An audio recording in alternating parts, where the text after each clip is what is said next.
What's up, dudes? It's dark. We are going to see if we can get the Civic to start today.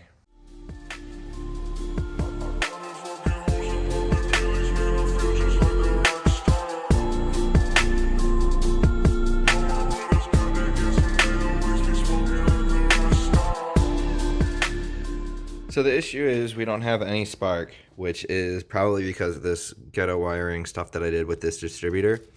So what we are doing so that we can plug into this regular, harness right here, we're going to take that off. I changed the cap and rotor to see if that was it. It wasn't. It's definitely the wiring that I did. So we're going to pull that off. And then over here we have this one, which was obviously good. This is the one that I was running on this motor. And it worked perfectly fine, never misfired or anything. So we're actually going to, because this doesn't bolt up, none of the bolts line up at all, not even this top one, which is kind of unusual, but we're going to take this off and take it apart, take the internals out of this one and put it into that distributor. So you have all the good stuff from this one in that one that's not working, and then we'll have this OBD2 plug so that we can plug into the regular harness. So the first thing that I'm going to do is go ahead and pull off this distributor. It's just 3 bolts. They're either 12 or 14 millimeter. I think 12. There's one right there, one down there, and one up there. So I'm gonna pull that off, and we're gonna pull it over to the bench over there and start working on it.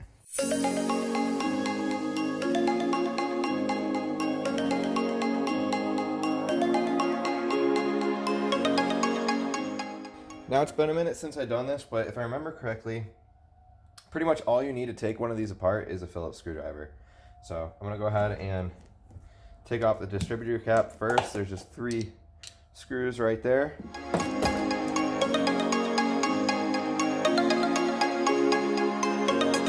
All right, well, I may have figured it out. This is super messed up. Wow, that probably would have started. Now I'm debating on whether or not I should try it again. I'm gonna take it apart, just to make sure we get the perfect connection. The rotor is next. You have to rotate it so that the screw is facing you. And then there's just a Phillips screw on the rotor. Once you get that out, you can take the rotor off like that. And then this plastic will come off.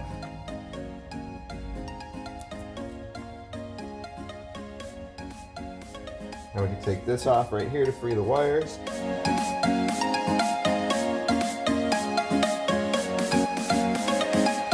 We have all these different sensors. I'm not entirely sure what each one does. The ignition coil is this bottom piece right here, and it's held in by these 2 screws. The wires have to come undone, and then these big screws down here. Basically, you just kind of want to undo pretty much every single screw that you see on this thing to pull out all the internals.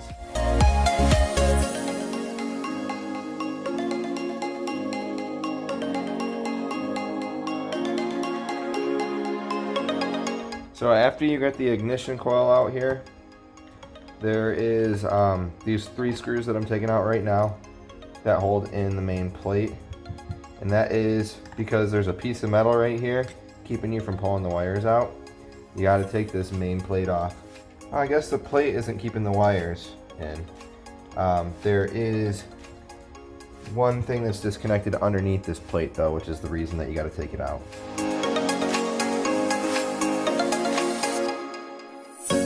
And at this point, I do believe that this piece has to come out, and to get that out, you have to actually undo it from the back of the distributor, back here. So there's a little snap ring right here that has to be undone and slid off, and then there's a pin that gets pushed out, and then this piece pulls off, and then that'll push through.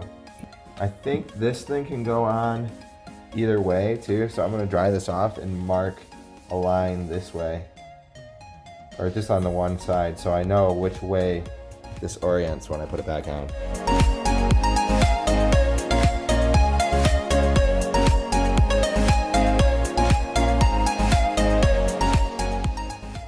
Okay, now we should be able to pull this piece out. And then we have 2 more sensors inside that have to come out, and then we're all done.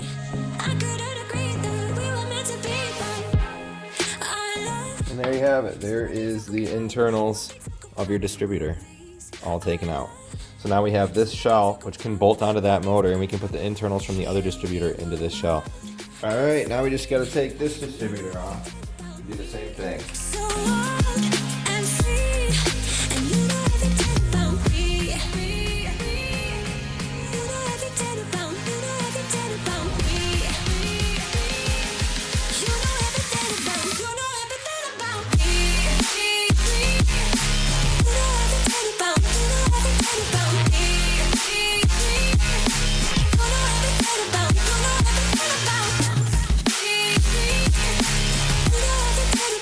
All right, so now we have this housing, which is for the D16Z6, and we have these internals from the D16Y7 distributor. So we're gonna go ahead and put these into this housing.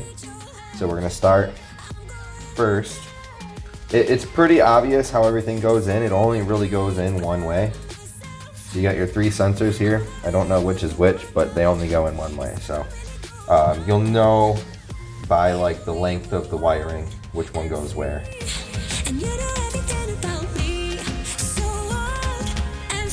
One thing I do know is they kind of got to sit back a little bit. I think there's like an actual spec for how they're supposed to be. I'm not entirely sure, but usually, or last time I did this and it worked perfectly fine, I just kind of pushed back on them as I tighten them so they wouldn't be in the way. You'll know if you do it wrong because the distributor won't spin freely when you're all done.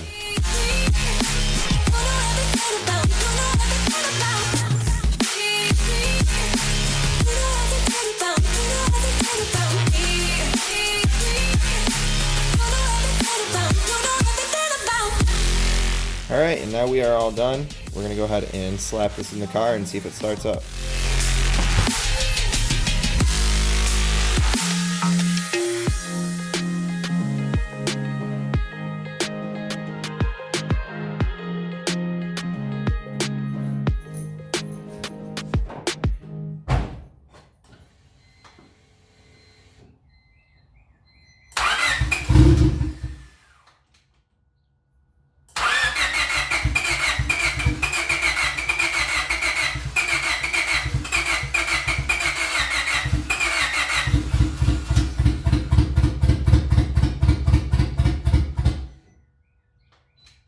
All right, so it's somewhat getting spark now. As you saw, it did fire up. It's got a check engine light, but it shuts off when I shut off the car, so I can't check it. Andrew's coming over. I think he's bringing his Honda. We could try plugging that in and see what the check engine light is. But for now, I'm going to take this apart. I think the magnets are supposed to be closer. So you're supposed to kind of be able to feel it notchy, but not hit when you turn it, and it wasn't very notchy. So I'm going to adjust those 3 sensors a little bit closer to the part that spins on here and see if that makes a difference. All right, I apologize because this is not the first startup since the distributor has been rebuilt. I was super nervous, so I just started it to see if it worked, and it does run. It's not perfect. It's pretty rough actually, but we're getting somewhere. So I'm gonna go ahead and start it up for you guys so you can hear it, and I'm gonna check what the air fuel ratio is.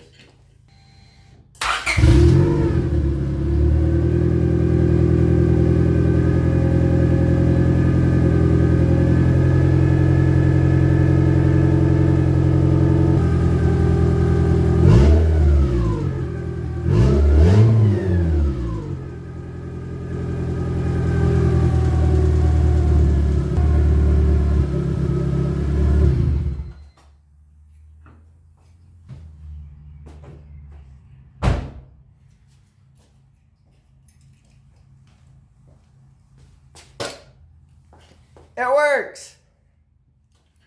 Alright guys, that's the end of this video. Thank you for watching. So there is one pretty big issue, and the motor runs great, but it burns a ton of oil. Like I gotta add a quart like every few days if I'm driving it frequently.